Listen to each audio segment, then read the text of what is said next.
हमारे चैनल को सब्सक्राइब करें और बेल आइकन दबाएं। अपराध जितना जघन्य होगा उसे सुलझाने में उतना ही वक्त लगता है।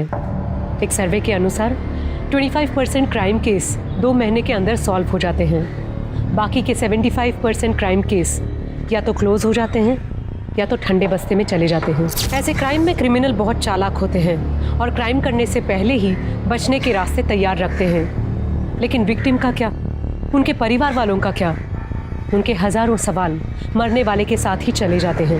नमस्कार, मैं सोनाली कुलकर्णी, आपके सामने क्राइम पेट्रोल सतर्क। आज का ये केस मर्डर से शुरू हुआ था, लेकिन इस केस की कहानी बेहद अविश्वसनीय है। इस केस में ऐसे कई किरदार थे जिनके ऊपर पुलिस को शक था और उन सभी के पास मर्डर करने का मोटिव भी था।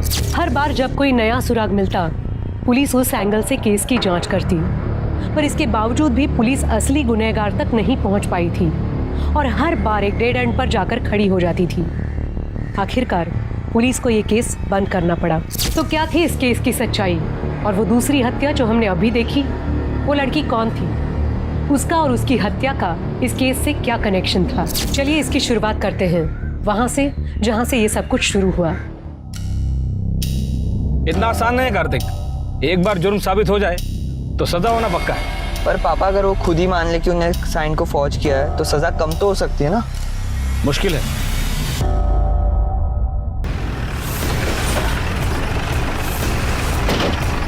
सर, मैंने ही आपको फोन किया था। मुकेश जी को हॉस्पिटल लाते वक्त हमने उनका स्टेटमेंट रिकॉर्ड किया, पर इससे पहले कि उनका स्टेटमेंट पूरा होता वो बेहोश हो गए। कहाँ है वो रिकॉर्डिंग? सर, मुकेश जी, पर सर अगर वो नहीं भी बोलते ना तो मैं उनका स्टेटमेंट जरूर रिकॉर्ड करता अपनी सेफ्टी के लिए। सर ये उनका वॉलेट है, चेक करो। सर हमने उनकी फैमिली को फ़ोन कर दिया है, उनके बेटे और वाइफ आते ही होंगे। गुड। शर्मा और थाने में इंस्पेक्टर साहब, कैसे हो गया ये सब कुछ? वो ठीक तो है? आप शांत हो जाइए, जरा मेरे साथ आइए।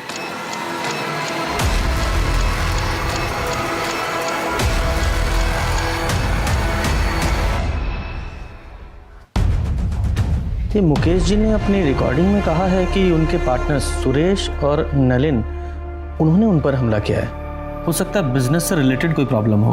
आप बता सकती हैं उनका बिजनेस में कोई प्रॉब्लम चल रहा था क्या? इंस्पेक्टर साहब, इन्होंने अपने बिजनेस के बारे में कभी मुझसे कुछ डिस्कस ही नहीं किया, और सच कहूं तो मैंने भी कभी उनसे पूछा नहीं। लेकिन ये सुरेश और नलिन, इनके साथ तो इनकी अच्छी पड़ती थी। जहां तक मैं जानती हूँ कोई प्रॉब्लम नहीं थी। कैसे कर सकते हो सर? डॉक्टर साहब, अब कैसे है वो? हम पूरी कोशिश कर रहे हैं। प्लीज सर, एक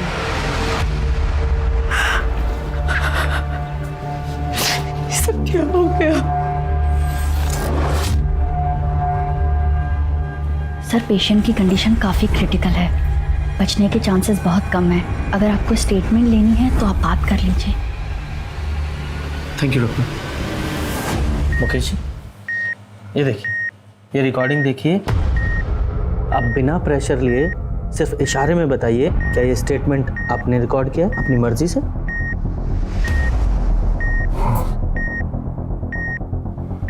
मतलब आपके पार्टनर्स सुरेश और नलिन, उन्होंने आप पर गोली चलाई? हाँ, मेरे पार्टनर ने गोली मारी।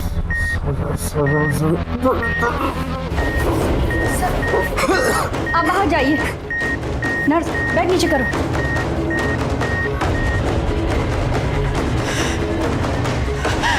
इंस्पेक्टर साहब, क्या हो रहा है? कैसे है? देखिए, आप टेंशन मत लीजिए, ट्रीटमेंट चल रहा है, वो ठीक हो जाएगा। हाँ?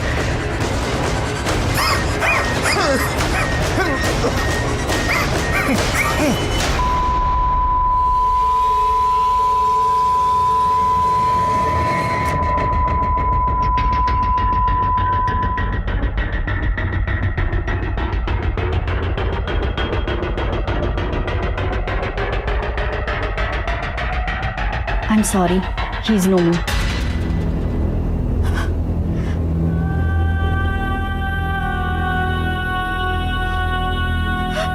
शर्मा, ये बॉडी का पोस्टमार्टम कराओ और सुरेश और नलिन दोनों को अरेस्ट करो तुरंत।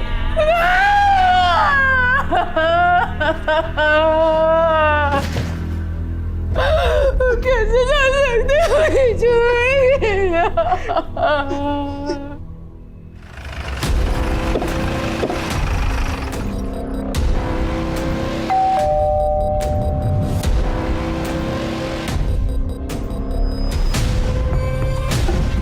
इतनी रात को कौन आया?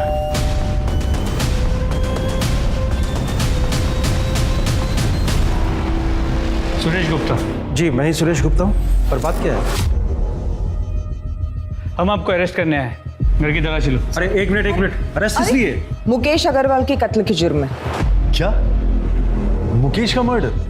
हाँ, अभी कुछ देर पहले ही मुकेश का मर्डर हुआ है एमजी रोड में। मरने से पहले उसने तुम्हारा और सुरेश गुप्ता का नाम लिया। गुप्ता, पूरा घर चेक करो। मैडम। सर, आपको कोई गलतफहमी हुई है। मेरे पति मुकेश जी को सपने में भी कोई नुकसान नहीं पहुंचा सकते हैं। आपके पास इसके अलावा कोई प्रूफ है कि मेरे पापा ने किया है? आप वारंट लेके आइए। हमें हमारा काम पता है, इन्वेस्टिगेशन के बीच में बाधा मत डाली। मैडम पूरे घर की तलाशी ली, कुछ नहीं मिला और घर में दूसरा कोई है भी नहीं। फैमिली कहाँ है तुम्हारी? मैं बैचलर हूँ, इसलिए अकेला रहता हूँ। चलो। क्या कर रही है? सर रुकिए सर।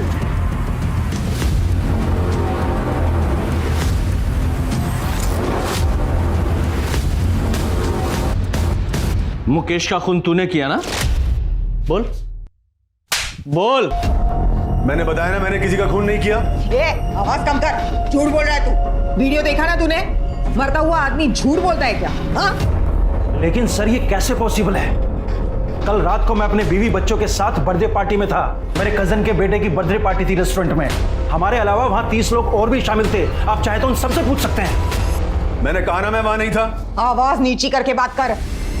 अरे मैडम, मैं कल शाम 8 बजे से सुपर स्पेशलिटी हॉस्पिटल में था। मेरे पापा को हार्ट अटैक हुआ है। मैं रात में 1 बजे निकला हूं वहां से और सीधा अपने घर आया हूं। मैंने अपने क्रेडिट कार्ड से हॉस्पिटल की पेमेंट की है, आप चाहें तो चेक कर सकते हैं। मुकेश ने कहा था कि कंपनी का 10 लाख रुपया तूने हड़पा है, उसका क्या?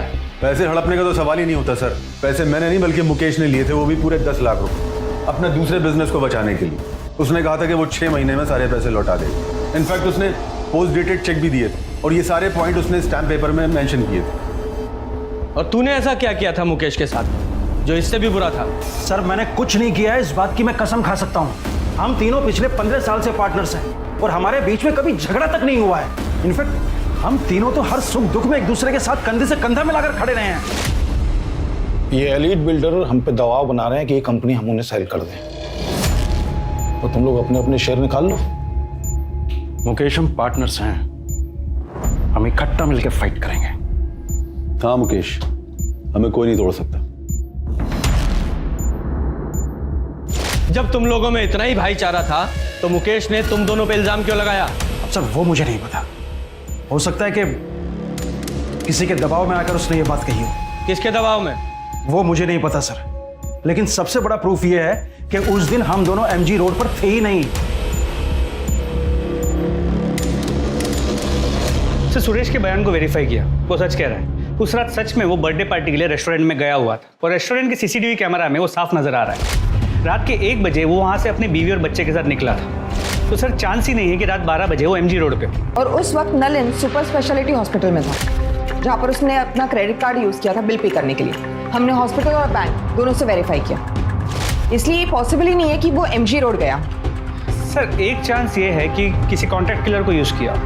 हाँ, लेकिन मुकेश ने अपने बयान में साफ साफ सुरेश और नलिन का नाम लिया है कि उन दोनों ने उस पर गोली चलाई है, किसी और ने नहीं, और दोनों के पास बाइक भी है।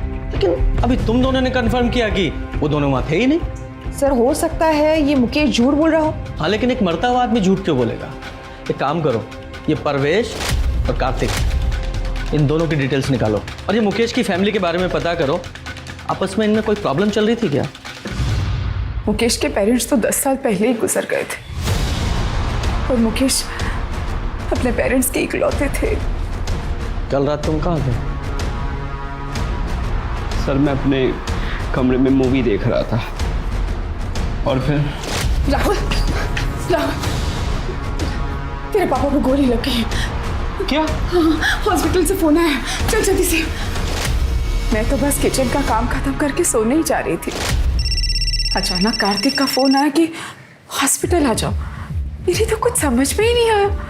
मुकेश तो डिनर करके बाहर वॉक करने गए थे। सुरेश और नलिन को कैसे पता चला कि मुकेश रात को डिनर के बाद बाहर वॉक करने जाने वाले? तो आपको भी लगता है कि सुरेश और नलिन ने मुकेश को मारा है? आपको नहीं लगता इंस्पेक्टर? I mean, मुकेश ने अगर कहा है तो सच ही कहा होगा ना, वो झूठ क्यों बोलेंगे?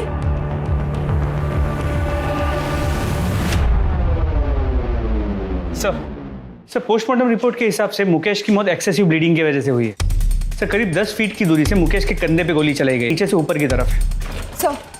सर हमने सुरेश और नलिन की स्टोरी वेरीफाई की और दोनों के कॉल रिकॉर्ड्स भी चेक किए। कॉल रिकॉर्ड्स में किसी हिस्ट्री शीटर या कॉन्ट्रैक्ट किलर का कनेक्शन नहीं निकला। सर शूटिंग का कोई आई विटनेस भी नहीं है और ना ही कोई सीसीटीवी कैमरा उस एरिया में है। रुको, आप ऐसे अंदर नहीं जा सकते। मैं 2 मिनट ही बात करना चाहती हूँ, प्लीज। इंस्पेक्टर साहब, मुझे पहचाना ना आपने? मुकेश की वाइफ। हाँ हाँ बोलिए।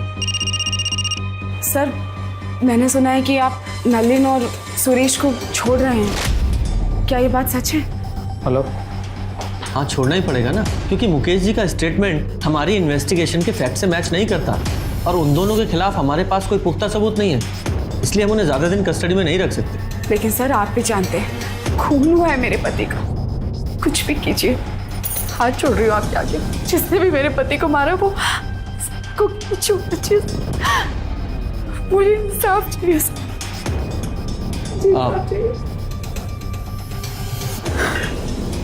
आप बिल्कुल चिंता मत कीजिए, जैसे ही कोई प्रोग्रेस होगी हम आपको इन्फॉर्म करेंगे।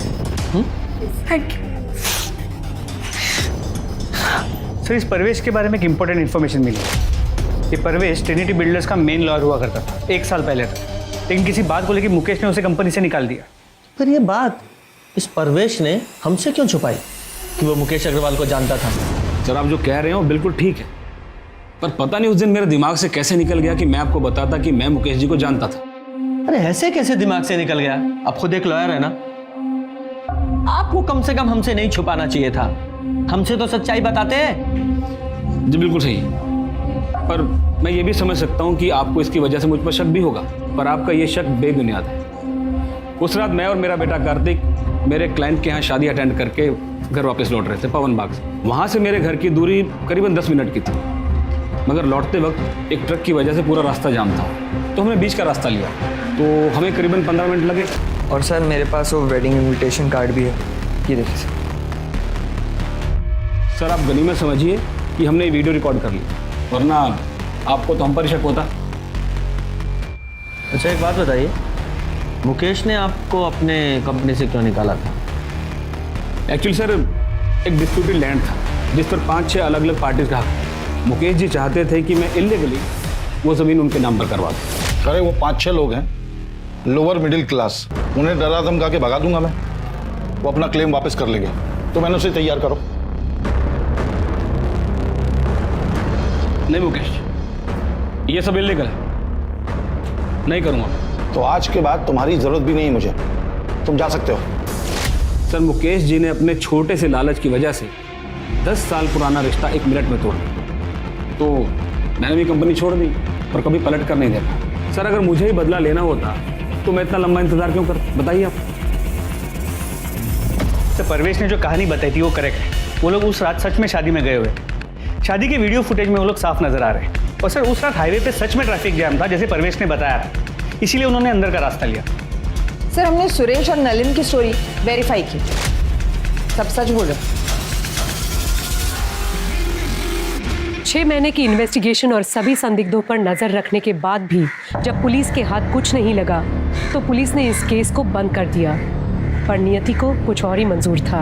मुकेश की केस फाइल बंद करने के 6 महीने बाद, यानी कि मुकेश के मर्डर के 1 साल बाद कुछ ऐसा हुआ जिसने ठंडे बस्ते में पड़े मुकेश मर्डर की केस को रीओपन करा दिया।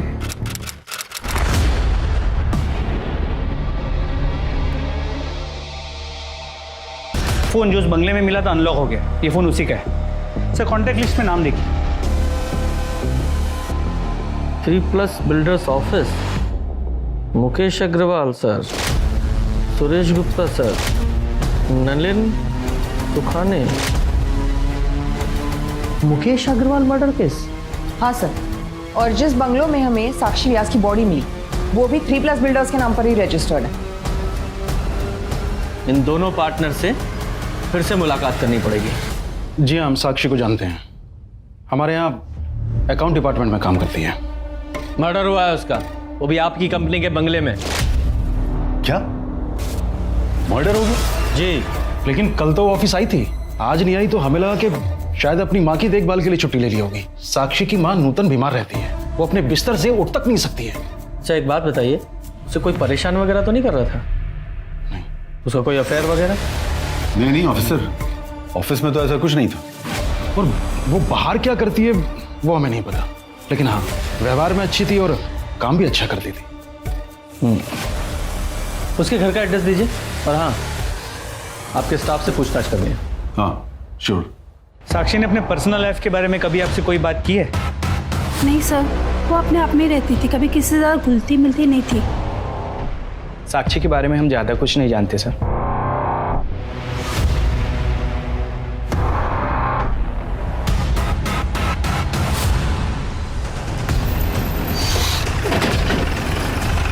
सही है ना?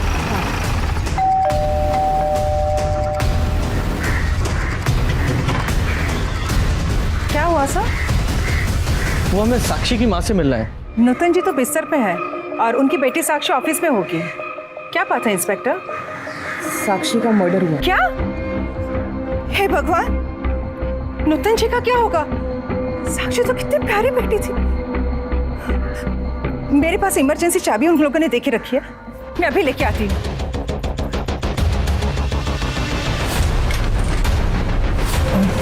सर ऊपर प्लीज।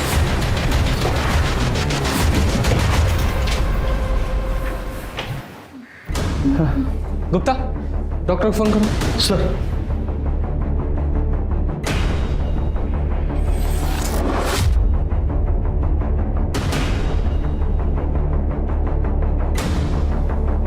पूजा, जरा आस पड़ोस में साक्षी के बारे में पता करो। सर आप आइए।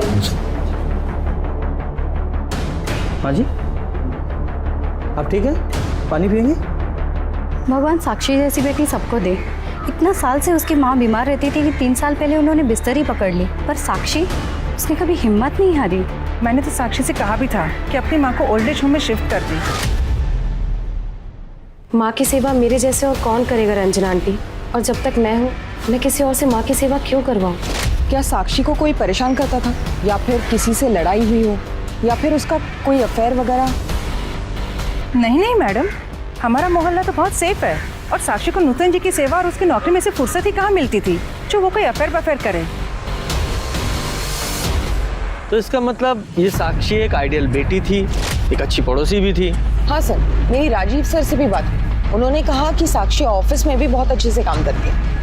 सर लेकिन अजीब बात यह है कि साक्षी के ऑफिस में साक्षी के बारे में किसी को कुछ भी नहीं पता, और उससे अजीब बात यह है कि साक्षी के बैंक अकाउंट में कभी भी 3+ बिल्डर्स से कोई पेमेंट रिफ्लेक्ट नहीं हो रही। हाँ लेकिन हमने जब बैंक स्टेटमेंट चेक किया तो एक पेमेंट आई थी जो मैटरनिटी क्लिनिक को की गई थी। जरा पता करो ये पेमेंट क्यों की गई थी। जी मैम, 2 महीने पहले साक्षी व्यास ने यहाँ पे अबॉर्शन करवाया था। कंसर्न किसने दिया था? उसकी मदर नूतन व्यास, जो उसको यहाँ पे अबॉर्शन के लिए लेके आई थी। सर मैंने हॉस्पिटल का सीसीटीवी फुटेज चेक किया, जो औरत साक्षी के साथ अबॉर्शन के लिए गई थी वो 3+ बिल्डर्स के ऑफिस की एक एम्प्लॉई है, उसका नाम ज्योति है। ये तुम लोगों की कंपनी में चल क्या रहा है? साक्षी एम्प्लॉय थी ना आपकी, फिर उसके बैंक अकाउंट में एक भी सैलरी डिपॉजिट क्यों नहीं हुई? आप सही कह रहे हैं सर, हमारे पास उसकी सैलरी का कोई रिकॉर्ड नहीं है, क्योंकि उसे सारी पेमेंट कैश में होती थी। क्यों? क्योंकि साक्षी का पूरा पैसा उसकी माँ की दवाइयों और उसके इलाज में जाता था। तो उससे क्या? वो इसलिए कि साक्षी नहीं चाहती थी कि उसकी सैलरी का एक भी पैसा टैक्स में कटे। अच्छा, कमाल की कंपनी चला रहे हैं आप लोग। मतलब एक एम्प्लॉय के लिए सारी कंपनी के रूल आप ताक पर रख देंगे। सर आइए, ये आप ही के एम्प्लॉय है ना? ये मोहतरमा साक्षी के साथ हॉस्पिटल गई थी उसकी माँ बन के उसका अबॉर्शन कराने के लिए, जबकि साक्षी का कोई बॉयफ्रेंड तक नहीं है। सीधे सीधे और साफ साफ बताइए, ये चल क्या रहा है आप लोगों की कंपनी में? बोलिए। सर, एक दिन छुट्टी वाले दिन हम दोनों किसी काम से ऑफिस आए थे। मुकेश ने हमें बताया था कि उसका साक्षी के साथ अफेयर है, इसलिए साक्षी ने जब कैश पेमेंट की बात की तो हम दोनों मना नहीं कर पाए। सर, हम सच बोल रहे हैं, हम दोनों आपसे कुछ नहीं छिपा रहे। ये मुकेश मर्डर केस की इन्वेस्टिगेशन के दौरान ये एंगल तब सामने नहीं आया था। सर, साक्षी की पोस्टमार्टम रिपोर्ट के हिसाब से उसकी मौत 4 मार्च को 4 से 6 बजे के बीच हुई और सर 2 बुलेट्स फायर की गए थे, जिसकी वजह से उसकी इंटरनल ऑर्गन डैमेज हुए और उसकी मौत हुई। और सर, बैलिस्टिक रिपोर्ट के हिसाब से जिस गन से साक्षी को मारा गया था उसी गन का इस्तेमाल हुआ था मुकेश को मारने के लिए भी। मतलब साफ है कि साक्षी और मुकेश मर्डर केस आपस में कनेक्टेड हैं। हमारे पास जितने भी एविडेंस है मुकेश मर्डर केस के वो सारे इकट्ठा करो। हम मुकेश मर्डर केस को रीओपन करने के लिए कोर्ट में एप्लीकेशन दे रहे हैं। Sir,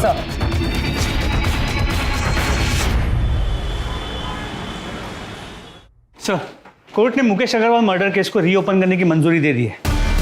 very good. शुरू से शुरू करते हैं। सबसे पहले मुकेश अग्रवाल के घर चलते हैं।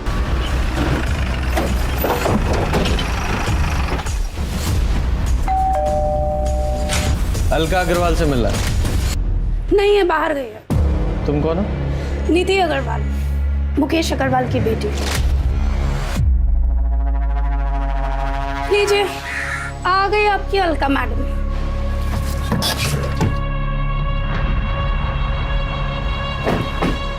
आइए, आप ही का इंतजार था। देखिए ना, आपसे मिलने कौन आया। क्या पता भगवान की इच्छा रही तो आज आपको साथ में ले जाए। नीति, अपने कमरे में जाओ। हाँ, वैसे भी तुम्हारी शक्ल देखने से तो अच्छा है कि मैं अपने रूम में ही बैठूं।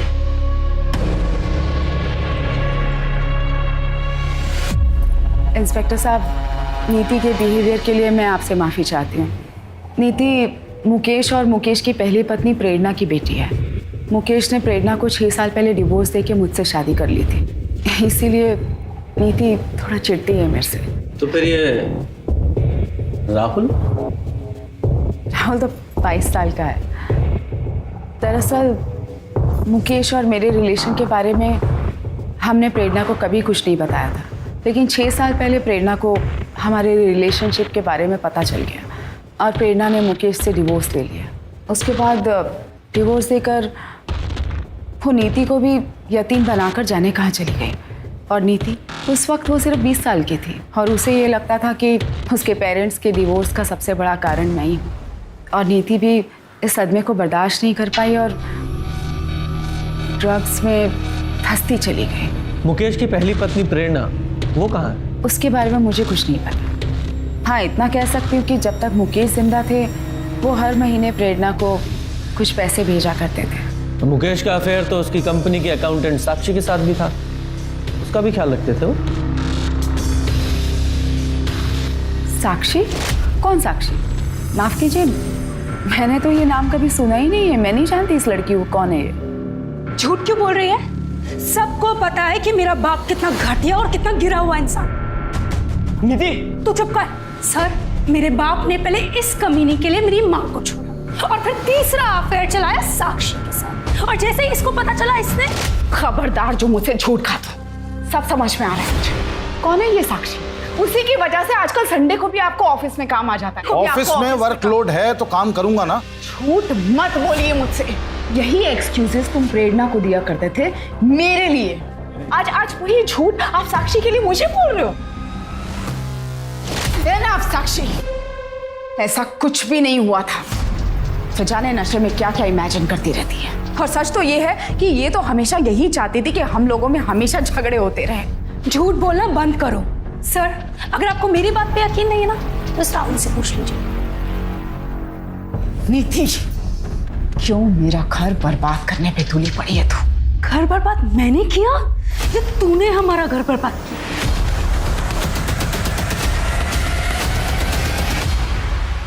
सर मानना पड़ेगा, बड़ी अजीब फैमिली है।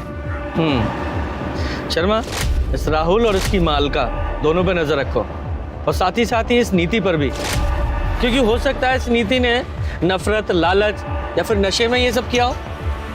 इस नीति की CDR, लोकेशन और कॉन्टैक्ट डिटेल्स निकालो, जरा पता करो ये नीति मुकेश के मर्डर वाली रात को कहाँ थी, क्योंकि हो सकता है कि नीति और उसकी माँ प्रेरणा ने मिलकर ही मुकेश को मारा हो। इस प्रेरणा से भी मिलना पड़ेगा। साहब, नीति मेरे करीब कभी थी ही नहीं। उसे बिल्कुल पसंद नहीं था कि उसे कोई रोके टोके या उसे ये बताए कि उसे क्या करना है क्या नहीं करना है। यहाँ तक कि उसकी माँ भी नहीं, यानी कि मैं।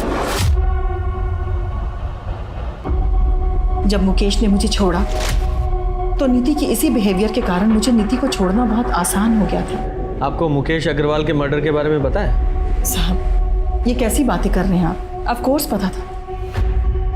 मुकेश की मौत की खबर महीनों तक टीवी पे चली थी, और मेरे लिए तो मुकेश उसी दिन मर गया था जिस दिन उसने अलका के लिए मुझे छोड़ा था। लेकिन साहब, मैंने मुकेश को एक ही शर्त पर डिवोर्स दिया था कि नीति की जिम्मेदारी अब उसकी जिम्मेदारी रहेगी। पर आज मैं एक बिजनेसमैन करण शर्मा की पत्नी हूँ। मैं अपने पास्ट को भूल चुकी हूँ साहब। मेरे पास्ट से मुझे कोई लेना देना नहीं है। मुकेश और साक्षी के कत्ल में एक ही माउजर गन का इस्तेमाल हुआ था, या फिर दो अलग अलग लोगों ने कत्ल किया था? और अगर ऐसा था तो फिर दो अलग कातिल एक ही हथियार कैसे इस्तेमाल कर सकते हैं? पुलिस के सामने जो तथ्य आ रहे थे उनसे साफ पता चल रहा था कि मुकेश एक दोगले किस्म का आदमी था, और उसका कैरेक्टर भी साफ नहीं था। वही तथ्यों से लग रहा था कि साक्षी एक विक्टिम है जिसके साथ गलत हुआ। सर, साक्षी को मारने का मोटिव अलका के बेटे राहुल के पास था, लेकिन साक्षी और राहुल के बीच में कांटेक्ट हुआ हो ऐसा कोई लीड हमें मिला नहीं। नीति के कांटेक्ट लिस्ट में ज़्यादातर नंबर्स ड्रग पेडलर्स के। हमें ऐसा लगा कि शायद नीति ने उनका इस्तेमाल किया होगा मुकेश को मारने के लिए, लेकिन ऐसा भी कोई सबूत नहीं मिला। और ये सुरेश और नलिन, इनका क्या? नहीं सर, साक्षी के मर्डर के वक्त इन दोनों की मोबाइल की लोकेशन बंगले के पास की नहीं थी। सर, कहीं ये केस मुकेश मर्डर केस की तरह ठंडा ना पड़ जाए। सर, बंगले के पास वाले घर में एक विधवा रहती है, नारायण। उसने पहले भी एक दो बार साक्षी को उस बंगले में आते हुए देखा था उसके बॉयफ्रेंड के साथ। नारायणी का कहना है कि लड़के की और साक्षी की उम्र लगभग बराबर की होगी, लेकिन वो कह रही थी कि दोनों में बहुत झगड़े होते हैं, और शायद 4 तारीख को जिस दिन साक्षी का मर्डर हुआ उस दिन भी उनकी लड़ाई हुई होगी। बेहतर होगा कि तुम ये जॉब छोड़ दो। और छोड़ दो क्या, तुम्हें ये जॉब छोड़ना ही पड़ेगा। मैं नहीं छोड़ूंगी, तुम्हें जो करना है तुम कर लो। तुम ये बिल्कुल अच्छा नहीं कर रही हो। आजकल के बच्चे कितने लड़ते हैं। कहीं ये लव एंगल तो नहीं है? नारायणी ने उस लड़के की शक्ल देखी थी? हाँ सर। स्केच बनवाओ सर। और शर्मा, तुम साक्षी के कॉल रिकॉर्ड चेक करो, उसमें पता करने की कोशिश करो ये साक्षी किसी लड़के के रेगुलर टच में थी क्या? Sir, excuse me. हेलो, ठीक है सर, नूतन व्यास को होश आ गया है, मुझसे बात कर सकते हैं। Very good.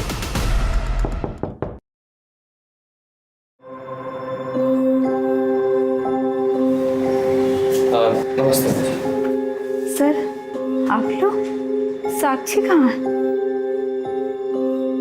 साक्षी ने हमें यहाँ भेजा है। उसने कहा है कि आप घर चलिए, मैं आती हूँ, तब तक आपसे बातें करते हैं। साक्षी के बारे में कुछ बताइए ना। साक्षी तो लगता ही नहीं मेरी बेटी है। उसने माँ की तरह मेरा ख्याल रखा।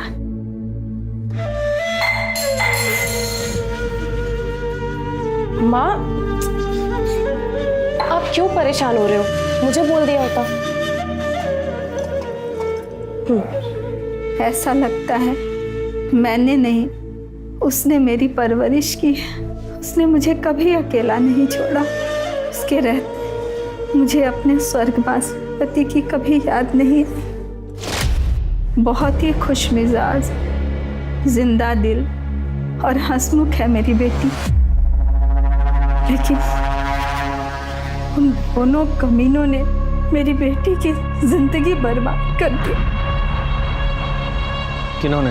उसके मालिक मुकेश और सुरेश ने मेरी फूल सी बच्ची के साथ जो किया, भगवान करे मेरी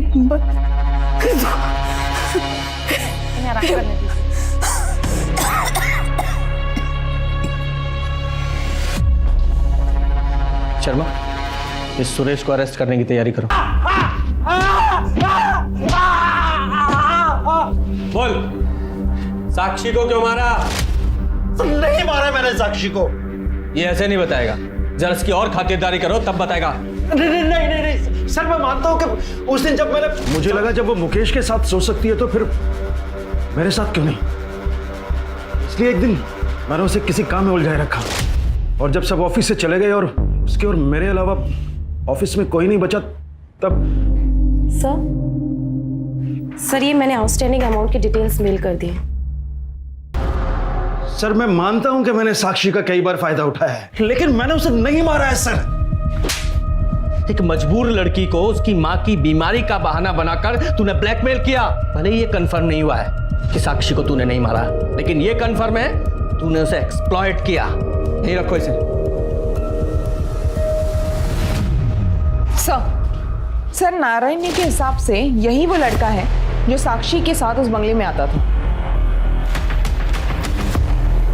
ऐसा लग रहा है देखा है मैंने इसे, पर फिलहाल पहचान में नहीं आ रहा है। कहाँ देखा था? साक्षी की सीडीआर को चेक किया। सुरेश के बेटे आर्यन और साक्षी के बीच कई बार बात हुई, और सबसे इंपॉर्टेंट बात यह है कि साक्षी के मर्डर वाले दिन भी आर्यन ने साक्षी को फोन किया था। यस,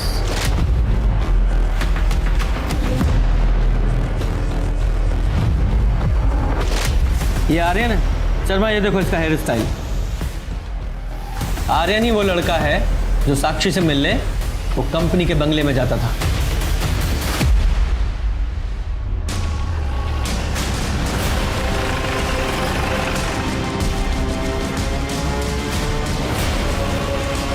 एक सेकेंड, पापा ऑफिस में नहीं है और ना ही नलिन अंकल। तेरे पापा तो ऑलरेडी हमारे मेहमान हैं, और अच्छा है नलिन में यहाँ नहीं है, क्योंकि तेरे से सवाल करते तो खामा-खा अड़ंगा लगाता।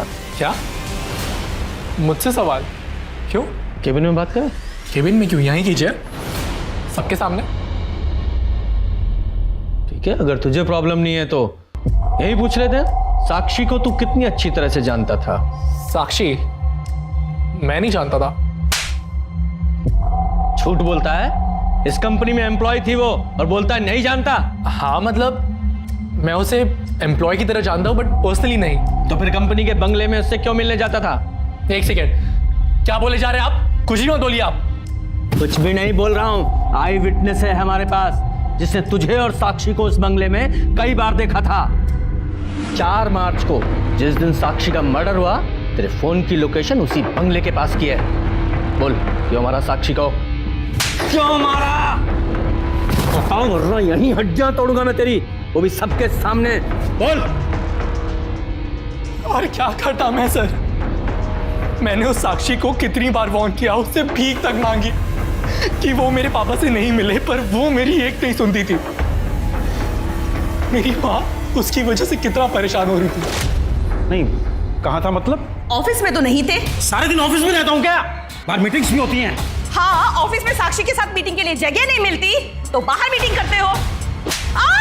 पापा मेरे मामलों से ना दूर है, मतलब वरना क्या? हाँ बोलो, वरना क्या? अरे बात तो पूरी करके जाओ, वरना क्या? ये हमारी घर की हर रोज की कहानी हो गई थी सर, तो हमने सोचा कि हम ही इस झगड़े को सुलझा देते हैं। तो हमने साक्षी को कंपनी के बंगलों में बात करने के लिए बुलाया। लेकिन मेरी इसमें कोई गलती नहीं है, तुम्हें अपने पापा से बात करनी चाहिए। मैं बेवकूफ नहीं हूँ। ये घटिया काम करिए, तुम अमीर बनना चाहती हो ना, मैं तुम्हें मेरी फैमिली बर्बाद नहीं करने दूंगा। बेहतर होगा कि तुम ये जॉब छोड़ दो। और छोड़ दो क्या, तुम्हें ये जॉब छोड़ना ही पड़ेगा। मैं नहीं छोड़ूंगी, तुम्हें जो करना है तुम कर लो। तुम ये बिल्कुल अच्छा नहीं कर रही हो। लेकिन मेरे लिए यही अच्छा है। मैं तुम्हें तुम्हारी माँ की इलाज के लिए पैसे दे दूंगा, लेकिन तुम बस मेरे पापा का पीछा छोड़ दो बस।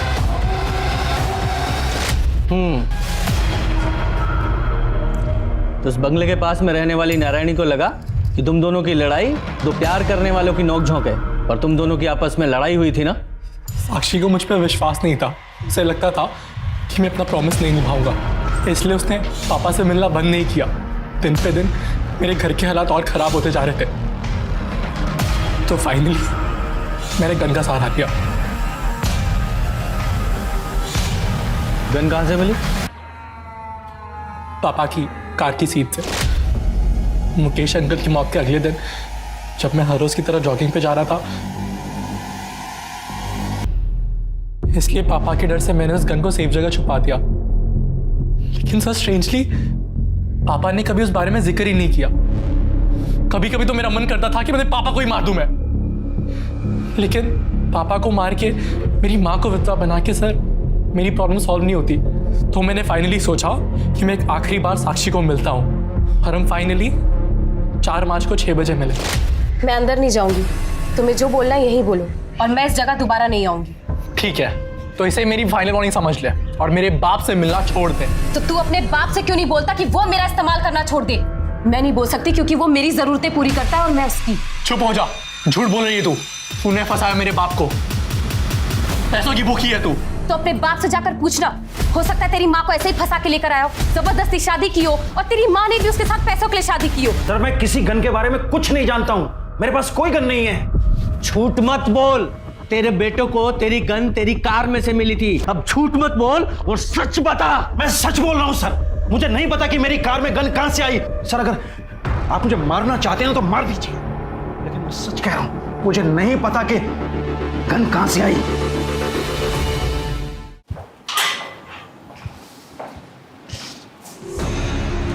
शर्मा, कहीं ये सुरेश सच तो नहीं बोल रहा है? कोई सचमुच में ही सुरेश को मुकेश के मर्डर में फंसाने की कोशिश कर रहा हो? सर जब ऑफिस में पूछताछ की थी तो वहाँ के लोगों ने कहा था कि ऑफिस की कार तीनों पार्टनर्स यूज करते हैं और एक एक्स्ट्रा चाबी ऑफिस में भी होती है। हाँ, तो ऐसा हो सकता है ना कि या तो कातिल इन तीनों पार्टनर्स की फैमिली में से ही कोई है, या फिर इनके अलावा कोई ऐसा आदमी जिसकी पहुंच उन चाबियों तक थी। उसने मुकेश का मर्डर किया और गन इस सुरेश की कार में प्लांट कर दी। कौन हो सकता है ऐसा? पुलिस ने साक्षी के कातिल को ढूंढ लिया था कि इस कदम से उसने अपने परिवार को बर्बाद कर दिया था, पर सवाल अभी भी वही था कि मुकेश का कातिल कौन है। पुलिस की हर संभव कोशिश एक डेड एंड पर जाकर रुक जाती थी। इसलिए पुलिस ने एक बार फिर सब कुछ शुरू से शुरू करने का सोचा, और तब कुछ ऐसे तथ्य सामने आए जिसे पुलिस ने पहली बार गलती से नजरअंदाज कर दिए थे। इसमें साफ साफ तो लिखा है कि मुकेश अग्रवाल को जो गोली मारी गई वो सीधी नहीं बल्कि नीचे से ऊपर की तरफ। इतनी बड़ी भूल हमसे हुई कैसे? सर ये बात तो मैंने आपको बताई थी, इसमें भूल कैसे? भूल यही है कि हमने इतनी इंपॉर्टेंट इंफॉर्मेशन को नजरअंदाज किया है। मतलब मैं तुम्हें समझाता हूँ। मुकेश अग्रवाल की हाइट 6 फीट की थी और पोस्टमार्टम रिपोर्ट के हिसाब से उसे लगभग 10 फीट दूर से गोली मारी गई, और गोली की ट्रैजेक्टरी नीचे से ऊपर की तरफ थी। जनरली लोग जब शूट करते हैं तो वो चेस्ट पे निशाना लगाते हैं, लेकिन मुकेश को गोली शोल्डर पे लगी। इसका मतलब वो कोई प्रोफेशनल शूटर नहीं था जो सिर्फ 10 फीट की दूरी से सही निशाना नहीं लगा पाया। शर्मा, जरा शोल्डर को एम करो और शूट करो।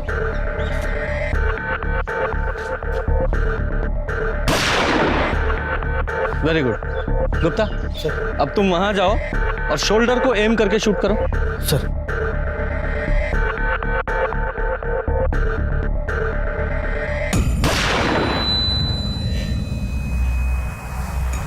करेक्ट।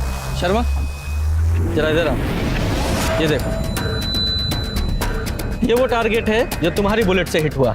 वो एकदम सीधी बॉडी के पार हुई है, और गुप्ता ने जो शोल्डर पे गोली शूट की उसकी ट्रेजेक्टरी नीचे से ऊपर की तरफ। मतलब जिसने भी शूट किया है उसकी हाइट मुकेश की हाइट से काफी कम थी। गुप्ता, तुम्हारी हाइट कितनी है? सर मेरे हाइट 5'8". 5 foot 8 inch. शर्मा, हमारे सस्पेक्ट्स में से किसकी हाइट 5 फुट 8 इंच की है? जरा पता लगाओ। सर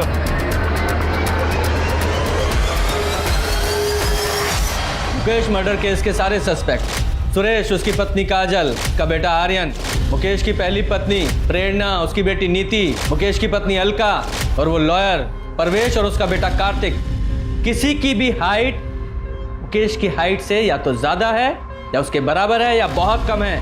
किसी की भी हाइट परफेक्ट 5 फुट 8 इंच नहीं है, वो सिर्फ तेरी है। बता, क्यों मारा अपने फादर को? मैंने अपने पापा को नहीं मारा। तो रो क्यों रहा है? उन्हें नहीं मारना था, उन्हें तो बस एक गोली में घायल करना था। मतलब गोली तू नहीं चलाई? ये सब पापा का ही आइडिया था। मैं आप पे गोली कैसे चला सकता हूँ? मुझे मारना नहीं है, सिर्फ घायल करना है, ताकि मैं ये इल्ज़ाम सुरेश और नलिन पे लगा सकूं। उन दोनों ने मेरी जिंदगी मुश्किल कर रखी ऑफिस में। एक बार वो दोनों अरेस्ट हो गए ना, पूरी कंपनी हमारी होगी। जिंदगी में इससे बड़ी सिक्योरिटी और क्या होगी? पर साक्षी का क्या? आप उसे छोड़ दोगे ना? हाँ, छोड़ दूंगा उसे। प्रॉमिस? हाँ। पापा ने पूरा प्लान तैयार कर लिया था। मेरे पास सुरेश अंकल के कार की डुप्लीकेट चाबी भी थी और मैं वहां चला गया जहां पापा ने मर्डर का प्लान किया था। ये जगह मैंने इसलिए चुनी है कि यहाँ आधी रात को भी ट्रैफिक होता है। हर 5-6 मिनट में कोई ना कोई कार पास होती है। सिटी हॉस्पिटल सिर्फ यहाँ से 10 मिनट की दूरी पे है। और सबसे बड़ी बात, सुरेश का घर यहाँ से सिर्फ 3 किलोमीटर दूर है। पापा, मुझे डर लग रहा है बहुत। तो तेरे पापा मुकेश को कैसे पता था कि सुरेश की कार वहां खड़ी है? पापा को पता था कि सुरेश अंकल पार्टी जा रहे हैं और वो पार्टी जाकर जरूर ड्रिंक करेंगे। और सुरेश अंकल जब ड्रिंक करते तो अपनी गाड़ी नहीं चलाते। ये मुकेश का लालच ही था जिसने उसकी सोच पे पर्दा डाल दिया था। मुकेश का कातिल खुद मुकेश ही था। मुकेश ने प्लान तो अच्छा बनाया था, पर 10 मिनट की देरी ने शूटिंग एक एक्सीडेंटल मर्डर बन गया। पुलिस ने राहुल को अपने पिता के प्लान में साथ देने और फिर शूटिंग के लिए गिरफ्तार किया। मुकेश के प्लान ने बहुत सारे लोगों की जिंदगियां बर्बाद कर दी। अगर पुलिस से इन्वेस्टिगेशन में चूक नहीं हुई होती तो ये केस शायद पहले ही सॉल्व हो जाता। लेकिन इस केस की नियति कुछ और। पुलिस को न सिर्फ दोनों कत्ल में माउजर गन का कनेक्शन मिला, बल्कि ये केस भी उसके अंजाम तक पहुंचा। लालच बुरी बला है, संतुष्ट जीवन ही सुखी जीवन का मूल मंत्र है। अब मैं सोनाली कुलकर्णी आपसे विदा लेती हूँ। कल फिर मिलेंगे क्राइम पेट्रोल सतर्क जस्टिस रीलोडेड के इस नए अध्याय के साथ। तब तक सुरक्षित रहें, सतर्क रहें और अपने परिवार का ख्याल रखें। देखते रहिए क्राइम पेट्रोल सतर्क। जय Hind. For more updates, subscribe to our channel, click the show links and enjoy watching the videos.